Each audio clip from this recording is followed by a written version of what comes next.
Ada satu orang warga Palestina yang ditahan oleh Israel. Hamas meminta orang ini supaya dibebaskan, tetapi Israel enggan untuk melakukannya. Siapa figur ini? Siapa orang ini? Orang ini adalah Marwan Barghouti. Marwan Barghouti adalah pemimpin Palestina yang cukup populer dan ditahan oleh Israel sejak tahun 2002. Ada yang namanya pejabat senior Hamas yang bernama Moussa Abu Marzouk ini bilang meskipun Israel sudah enggan untuk membebaskan Barghouti, tapi pihaknya terus menegosiasi dengan pihak Israel melalui mediator agar mau membebaskan Barghouti di dalam perdamaian tahap 1 ini antara Hamas dan juga Israel. Apa yang membuat Israel enggan, ogah membebaskan Barghouti? Setidaknya kalau saya baca dari beberapa artikel itu ada 3 sebab utama. Yang pertama adalah karena Israel sudah melabel Barghouti ini sebagai pemimpin kelompok teroris.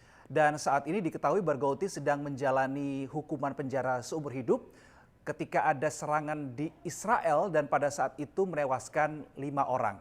Lalu berikutnya adalah ada kekhawatiran sejarah akan terulang. Jadi pada tahun 2011 Israel itu membebaskan Yahya Sinwar. Suasananya masih sama seperti saat ini, ada persetujuan untuk saling membebaskan sandera dan pada saat itu tahun 2011 Israel membebaskan Yahya Sinwar. Tetapi pada 7 Oktober 2023 beberapa pihak mengatakan bahwa Yahya Sinwar ini juga termasuk dalam salah satu arsitek utama begitu ya, serangan di tanggal 7 Oktober 2023. Nah ini Israel nggak mau kembali terulang. Israel nggak mau jangan sampai ketika membebaskan Barghouti, hal itu justru terulang, mengulangi Yahya Sinwar jilid 2 begitu istilahnya.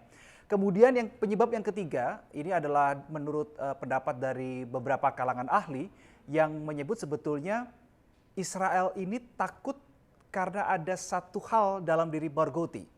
Barghouti ini bisa dibilang sebagai figur pemersatu yang kuat bagi Palestina.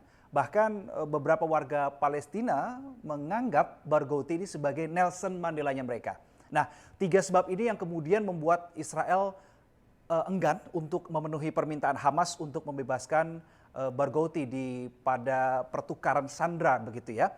Sebagaimana yang diketahui, Hamas ini akan di tahap pertama ini akan membebaskan sebanyak 20 sandera orang Israel dan Israel akan membebaskan 250 orang yang sedang dalam masa tahanan serta 1.700 orang yang ditangkap di Gaza dan ditahan tanpa dasar hukum.